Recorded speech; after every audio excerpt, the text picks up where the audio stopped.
We said we'd come back to the Pandora story. What have you transformed? Everything. Everything, genuinely. So where do we start? It kind of went in a couple of phases. I quickly realized that this company needs to be rebuilt bottom up. But now you're in a position where you're in a publicly listed company. You need to report every quarter to your owners of the progress, and then of course then they will judge you. You don't have a lot of time. So I devised kind of a plan which essentially had three different, quite distinct phases. The first one is we need to get some brand momentum going. You get some brand momentum going, we start getting a little bit of traffic back. You get a little bit of traffic back, your numbers are starting to look a little bit better. That buys you time. It's not necessarily the solve, but you need a little bit of air cover, especially when you have all these other things to do. So that was kind of phase one. And we don't need to get into all the technicalities here, but that was like, put some brand heat back in. Secondly, get clear on who we are as a brand and what's the direction of this company. That you could call that kind of the strategy phase. And in there's probably four phases actually. As that was kind of starting to form, and that's now with the top team, that you don't do the strategy work with 40,000 employees, of course not. So that's the top team work, and you need to anchor it. In there, it was also very clear that we needed to change the organization and the people. So the talent agenda became huge. So that kind of came as a 2B, if you may. Strategy 2A, people 2B. So they were kind of in the same phase. And then the third phase is now the elevation of the brand, the product innovation, all of that. Because when you're in jewelry making, the time from idea conception to actually hitting the market, you're looking at 2 to 3 year timeline. So I couldn't start with that. So I said that will be the last phase, and that's kind of where we are now. And we're 7 years in. So, but it was quite distinct that we moved in those chapters, let's say. And was it clear with this transformation that you were going to make this a hugely successful brand, or was there a period early on where you thought, I still don't know, maybe, and then the lights finally came on for you? Or tell us, how did that crystallize? So the insight I had, and this, I shared this with the board, and maybe that's why they kind of gave me the shot at it. I said, we have an idea with this brand, but we've done nothing with the idea. So what you have is a vessel, and every brand is looking to find a vessel because it gives you shape, it gives you something to hold on to. But there's nothing inside this vessel; it's empty. So, and I think the idea of this brand is so perfect in this day and age, because all the other brands in this category are very serious. Jewelry is a quite serious category. Pandora is actually quite, a bit more carefree, a little bit more open, inclusive rather than exclusive. So we were playing the anti-codes of the category. And there was a huge taking for that. Consumers loved it. I met a lot of consumers, did a lot of consumer research, which convinced me of this. And it's a brand that doesn't talk down to people. Like a lot of the exclusive brands, I've defined who I am. You can join my tribe, but you don't get to influence who I am. Pandora is leveling and saying, come in to me. I'll give you a canvas. We'll give you some paint and some brushes. We might give you some ideas, but we're going to co-create this brand experience together. This is, if you think about what Gen Zs would tell you today, they don't want to be talked down to. They want to be talked with.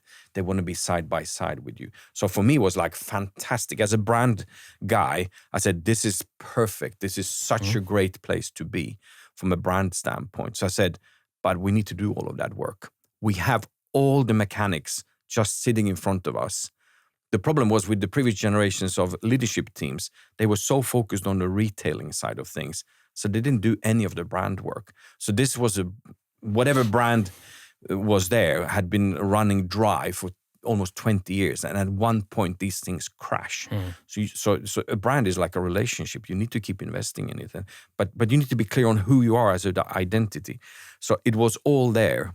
Like, now we're a silver jeweler, but it was a diamond in the rough, and I saw the diamond in the rough. We just needed to kind of clear it out.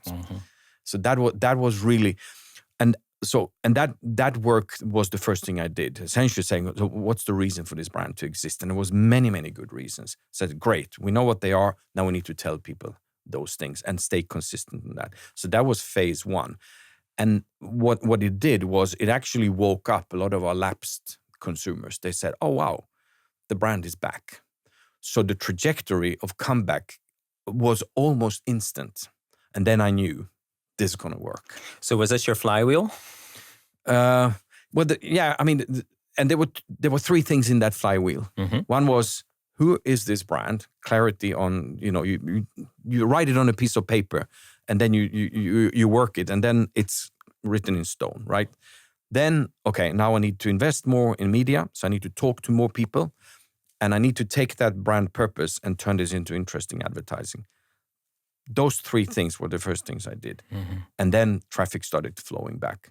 So now we have the money, this flywheel is doing, and then of course we're doing all sorts of other things. But that was the cornerstone of the starting point in my mind.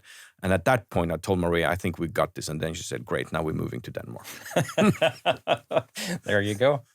And it was at that point that you thought Pandora is going to be in the 30% of successfully transformed businesses, not in the 70 that don't quite make it? I never even contemplated that. That was like just head down, keep going, find the right people like yourself, get people to come on board. Because initially nobody wanted to come to Pandora. The reputation of the company was disastrous. So it wasn't easy to because I knew this cannot be a one-man show. Maybe these first steps was a one-man show. But we're running a global business. I need a lot of good people around me. And as you learned, a listed CEO, there are multiple stakeholders. So how did you, beyond the board and getting them excited about the idea, the vessel and the flywheel, how did you get the other stakeholders on board? So of course there was a huge distrust from especially the financial community, because the share price, if we now take that as a marker for something, went from 200 at the IPO and maxed around 1,000 Danish kroner, and then went back down to 200. So imagine if you're now an investor, you invested billions at 600 kroner, and that drops to 2. I mean, people have scars on their back. People got fired because of the investment decisions they made. Nobody trusted whatever Pandora said, because it was almost like Titanic. They were on the deck having gin and tonics when the thing was sinking, and that's what they communicated to the street. So when we came in there the first time, oh my God, there was no trust. So it was really just, here is being very clear on the direction, and then say, and we will be coming back and back and back, and essentially we've delivered every promise we gave to the street. Because words are cheap, as you know. The proof is in the pudding, and it's taken years to rebuild the trust. So that was a simple message, and then deliver. And what about the 27,000, I think it was back then, stakeholders you had right there? Yeah. So very early on, I think it was one of the first town halls that I held, was I introduced this idea of the Pandora house, which was essentially at that point in time was the snapshot of, I think this is the future strategy. We never said that this is it, but this has the componentry of what I think the Pandora house needs to contain. And at the very foundational pillar, it said people. And I remember a pointed question. I think this was like to the second town. We did a town hall every 3 months. I think on the second one was people were, because initially there was not a lot of work on this. It was like, we need to get some points on the board with all the kind of business decisions. And somebody then raised the hand and said, what about the people strike? You haven't done anything. I said, no, we haven't done anything yet. It will come.